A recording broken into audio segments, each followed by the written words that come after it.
You're listening to the Fayetteville 411 podcast, produced by the City of Fayetteville, where you will get information about the city government and the programs and services they provide. You'll get topics of interest and an inside look into the various departments that help keep your city moving. I'm Lauren Beimer. And I'm John Salling. Thanks for listening in to the Fayetteville 411 podcast. We have Brooke Redding, Special Projects Manager with the City of Fayetteville, and Chris Cawley, Director of the city's Economic Community Development Department, and Shelley Hudson, Executive Director of the Cumberland Health Net, joining us today. How are all of you? Good. Doing good. Doing good. And homelessness is a growing crisis, not only locally, but nationwide. Recognizing this issue, the City of Fayetteville has implemented programs that offer assistance to those who are displaced and those at risk of becoming homeless.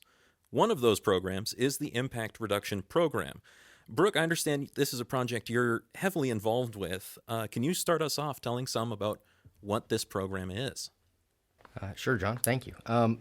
The Impact Reduction Program is a program based out of 2 years of work of city staff and local nonprofits that are part of the continuum of care.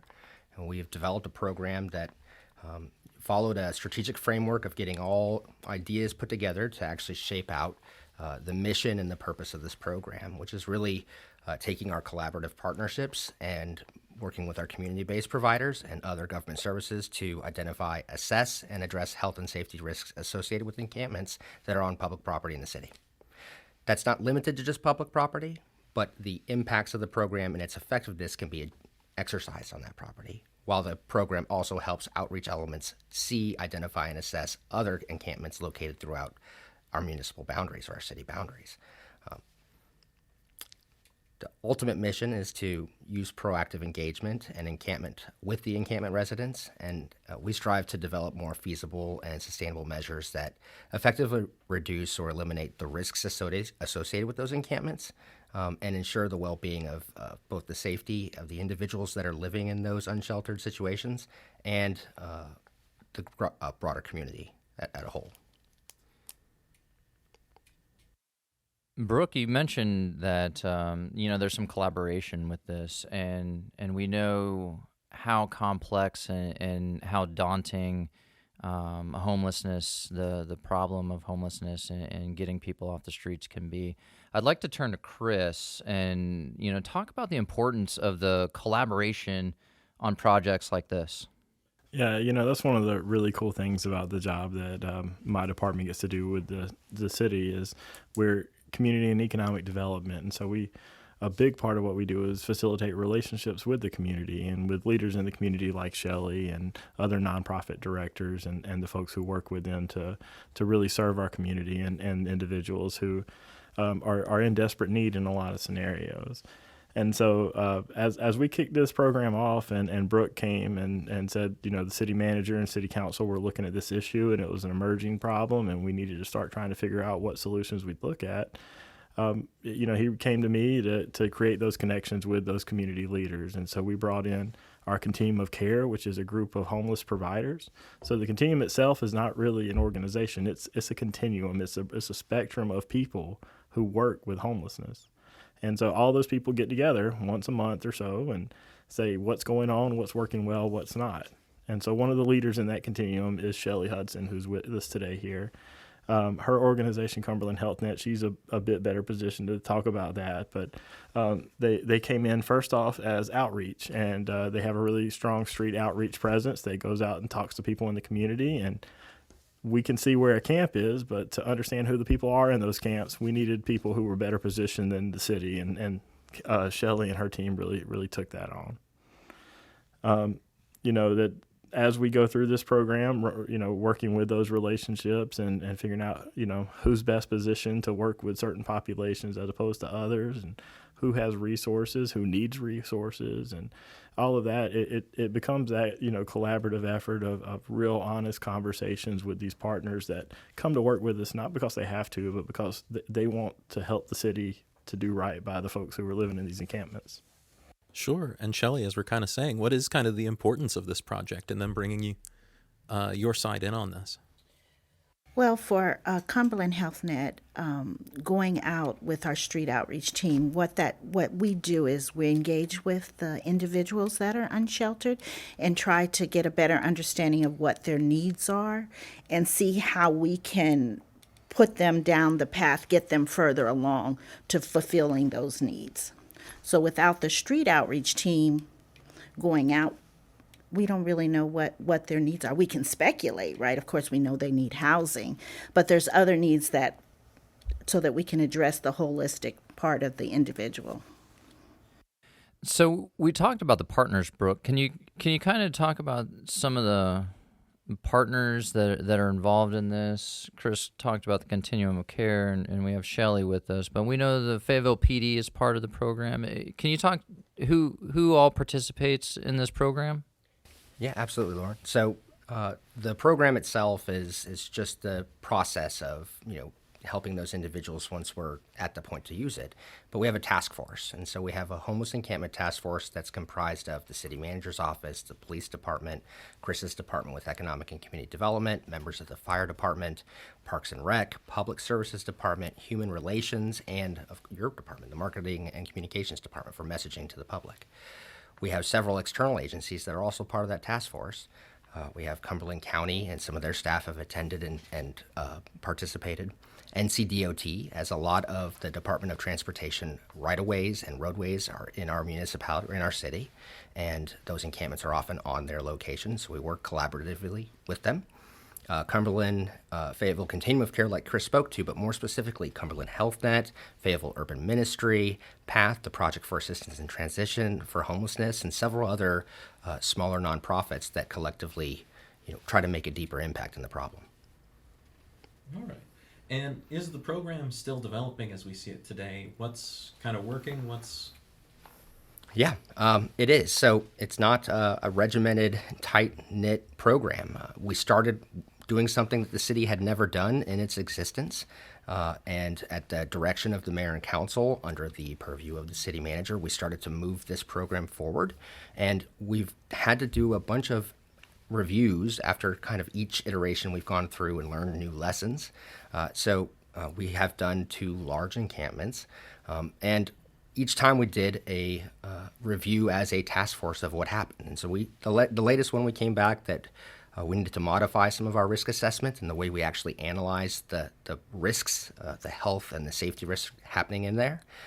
We decided that, not decided, but identified that communication and collaboration are extremely important, and so we want to expand our outreach in terms of connecting with other partner services and Department of Health and Human Services, HHS, and other government agencies that impact these types of individuals.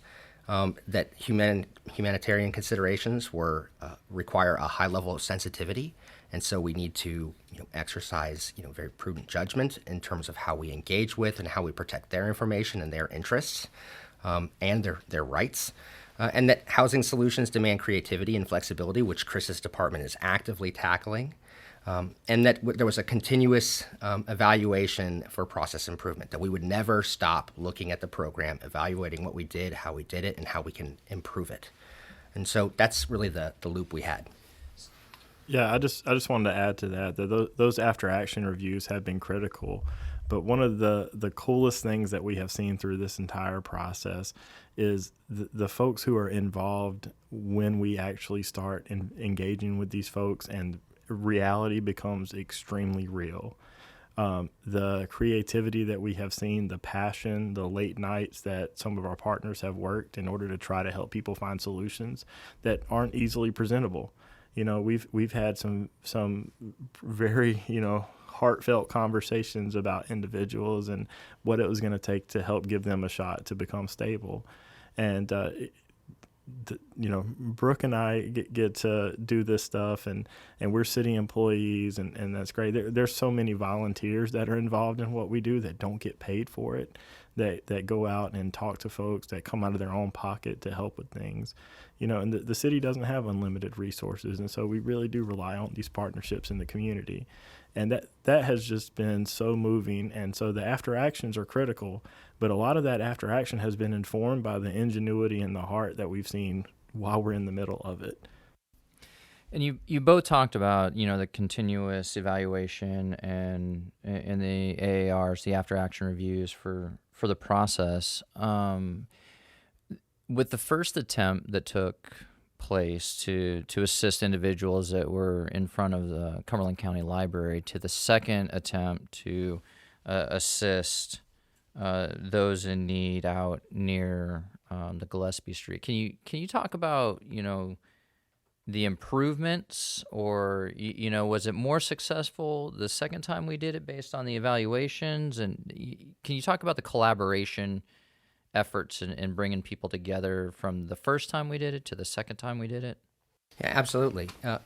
Each encampment has its own different myriad levels of risk, right? And so there's different circumstances with each individual, and they have different needs, and they have a different life. So the complexity, from the first encampment about a year ago, over here in the downtown region, we engaged 8 people, and 5 of them went kind of through the process. 3 of them actually went into, supportive housing, and 2 of them, I believe, are actually in permanent supportive housing or permanent housing at this point, which is phenomenal. That's a 40% success rate. To the second encampment, at the largest one that was in the city, at the Martin Luther King and Gillespie Cloverleaf intersection there was 28 people in that encampment. And it kind of went up and down, but the risks were so immense there. And then you add the complexity that there was 28 unique individual, people with issues. And so we had to really lean on Shelley and her team and Fayetteville Urban Ministry and so many other partners that came from the COC, from Cape Fear Regional Medical, areas, the EMS system with Cumberland County. Right. And it was a huge team event that took about 2 weeks just to get through once a determination was made that we were going to clear it. And out of those 28, 15 of them are in houses right now. That is a statistic that is pretty interesting. And it took a lot of work, and it did take a lot of resource. But now that area is safe, it's clean, it is uninhabitable. You can't go back and camp there.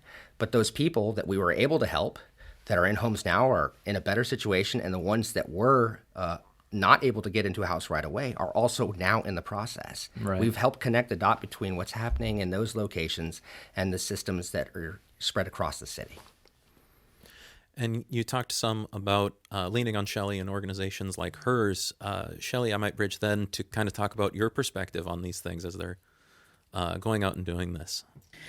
I would say that what has been instrumental in the success of the IRP is really working with Chris and Brooke in the city of Fayetteville, because they really, like Chris said, they wanted to help, right? It wasn't just about clearing the encampment. They wanted to house these individuals. They wanted to see them successful. And so they were creative. We worked and thought of different ways how we could get them housed. They did have some funding available to help, but they really wanted the best for those individuals. And so I think that really showed through with how those individuals were treated and what we were able to accomplish as a group. And I think a lot of people just assume that the city and these entities were going through and just criminalizing homelessness and making it more difficult for the individuals who are involved in these locations. When in reality, exactly what you and Brooke highlighted, that there's a unique story and a unique set of circumstances for each individual in this process, in each of these cases. Can you talk about the humanitarian considerations and kind of you started to talk about the compassion for all the partners involved. Can you talk to that?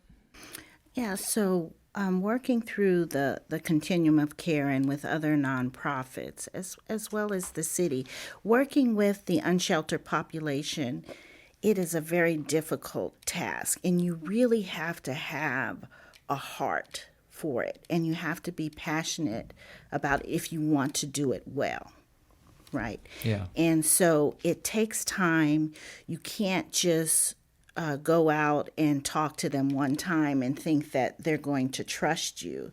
I mean, it doesn't work for just the everyday person. So, and with that population, because of all the things that have happened to them and how they have been treated by others, they're hesitant to open up and trust you. But if you're committed and you're patient and you're respectful and you treat them with dignity, then you're able to have more of an impact in their lives. And I think that that's what the nonprofits that traditionally work with this population have. And that's why they're in the business to do what they do. I just want to underscore to that. I'm real not good at everything that she just described there. I'm good at following regulations and overseeing money and financials and making sure that the city uses taxpayer money wisely and in a manner that's effective and is a good use of money. I can't do that job. And so having partners like Shelley and Cumberland Health Net and Fayetteville Urban Ministry who really do connect with people. One of Shelley's street outreach members, the first camp that we did was right outside of my office, and I knew most of them folks by name. But one day, one of her street outreach workers drove up in a van and got out and went outside to talk to the guy and dropped down on his knees right in front of him where he was sitting so that he was at eye level to talk to him. And this was weeks and weeks of us talking about this one individual, and he actually started talking to people for the first time. Since then, he hasn't been able to get into stable housing, but he has a lot of challenges and barriers. But he has been able to connect with nonprofits and people that genuinely care and do so much better than people like me do at working with those folks. And so having those partnerships in place is a huge part of this. Yeah, it really takes a special individual to be able to go out and do what you guys do, and don't discredit yourself, Chris. We're all pieces of the puzzle to get this problem solved. But I'm happy to be the money guy. I would be crying out on the street if I did what they do. So, but you're right. It takes all of us, right? It's a community effort, and it's going to take a community to help solve it. So yeah, and to Chris's point, I sit in on your guys' meeting, as Brooke pointed out. It's amazing to listen to the collaboration and the concern and just the ability, the way the partners talk about what's going on the street and being able to share information just so that everyone has an awareness of like you said, people, you get to know these people. I mean, they're in essence part of the community that we want to help and make Fayetteville a better place, and they're part of it. All right. Going from there, how do we measure the impacts that this program makes in the lives of the people we're working with? And I spoke to the fact that we have cleared 2 high-risk encampments, and I didn't say it earlier when I talked about the purpose and mission, but I want to reiterate it, that the Impact Reduction Program is a program designed to deal with emergent situations of public health and safety. So it's not designed to go and touch base and clear or displace every encampment in the city. Like Chris spoke to about the law, we're not, I'm part of it, and I go into the field and I look at these encampments and assess the risk of them. And I then talk to our EMS and fire partners to see if they see the same thing I do. We count the drug content, the needles on the ground. We see these different pieces that exist, but it doesn't mean that it's emergent. We can mitigate those risks. So we dispatch our public services from Parks and Rec, our different entities in the city services to go and help clean up and remove trash. We've put trash cans at their locations. For a long time, the city had put portalets out there, mobile bathrooms, lots of different things like that. But this program, again, is designed to mitigate the risks that are derived from, unsheltered encampments in the city, and ultimately, if it's an emergency, it becomes emergent and we can't mitigate it anymore or lower that level of risk, we then act on the program and we'll clear and displace the individuals. But how do we measure it, right? So there are active encampments in the city. I believe the last point in time count put our unsheltered homeless number around 400 individuals, but that's hard to measure on one day in January, just to quote Chris that said it maybe a day or two ago. But that's a fact. There's 400 plus individuals that are living on the streets unsheltered. And we, as a program, through our partners, by, with, and through them, actually go and look at them, and we talk to the individuals, we assess, and then we meet in the task force once a month, and we discuss the activities of these encampments. Who's where they're at? Did we hear about this individual? How can we go over here and help this group of people that haven't been, they're a new encampment, they just showed up. And so we continuously quantify the numbers of people we engage and the things that come out of those. We're only about a year into the data here, but again, over 28 people have been cleared from encampments. Actually, it's closer to 35. 18 of them have been into some form of transitional or supportive or permanent housing. The other individuals that didn't or have not got into that yet have done many different paths, but all of them have gone through the coordinated entry process. And that's just where the program was executed. The other encampments that weren't high risk, that were just normal encampments, being passive, allowed us to take our outreach partners and take the groups of them and go engage. So we've made hundreds, thousands of engagements, through our nonprofit partners. And so hopefully the program will continue to go forward. But again, it's a limited resource program designed to deal with emergent risks. But we will continue to evolve and get there. One resource that did recently open here for us was the Day Resource Center. Can we talk about some of the numbers that we're seeing come out of there and some of the stories that we're seeing come out of there? Yeah, so this is a project that has been quite a while in the making. After the hurricanes, we noticed that there was a distinct problem or challenge with unsheltered individuals and how they recovered from those storms. So the city was fortunate enough to get a grant to start finding a location and building some type of resiliency and recovery center from the Department of Resiliency and Recovery at the state level. And we found a location. We worked to take an abandoned building that had no longer, been used in our community for quite some time and turn it into this, just absolutely beautiful facility. Recently, we opened that facility, and again, like I said earlier, I'm not the best person to go in and do case management and social work. I'm real good at being trusted with the money and making sure the rules get followed. So we looked out in our community and we did a request for anybody who was interested in running that facility and working with those populations. And just like with the encampment process and a lot of other homeless initiatives in our community, Cumberland Health Net stepped up to the plate and they said, we'll do it. Now the city is helping to fund some of those operations and efforts, but the reliable nature of opening that center 5 days a week, doing collaborative work with communities. It is not just Cumberland Health Net in the building, and that's a lot of what Shelley's going to talk about. But just to kind of tell you how that project got started and where Cumberland Health Net comes into it, they have taken on the responsibility and the burden of making sure that center is successful for our community and stewarding a multi-million-dollar investment by the city. And so the Day Resource Center is a multidisciplinary center that's designed to provide resources to those that are unsheltered or those that are at risk of becoming unsheltered. So we have partnered with Manna Church, Manna Dream Center, and they provide lunches there Monday through Friday. And in August, they did 1,200 lunches. September, because we opened August 21st. So September, 2,846 lunches. So they're averaging about 150 lunches a day. We also have a partner, Action Pathways, through the Second Harvest Food Bank. They have a representative there that's doing SNAP benefits. We have Goshen Mobile Medical Unit that comes on Mondays to provide free medical services to our population. And then we have other various partners that can do peer support, case management, resume writing, that kind of thing. We also provide laundry services and showers.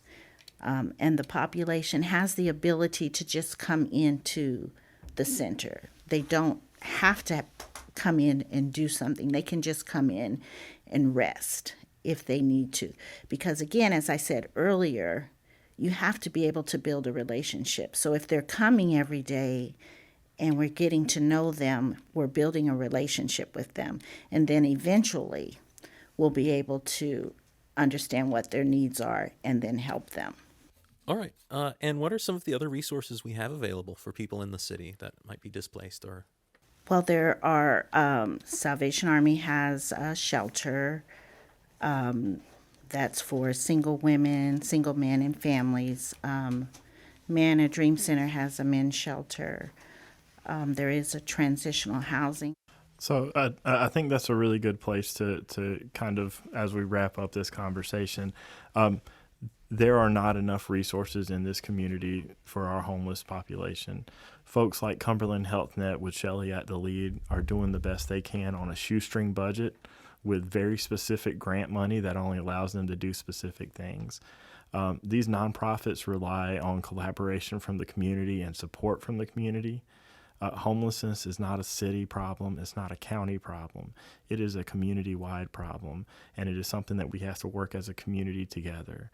I'm hoping in the next couple of years that we see the city and the county, the health services from Cape Fear Valley, the court system, everyone rally around these types of challenges so that we can come up with collaborative solutions that work here in Fayetteville for our community.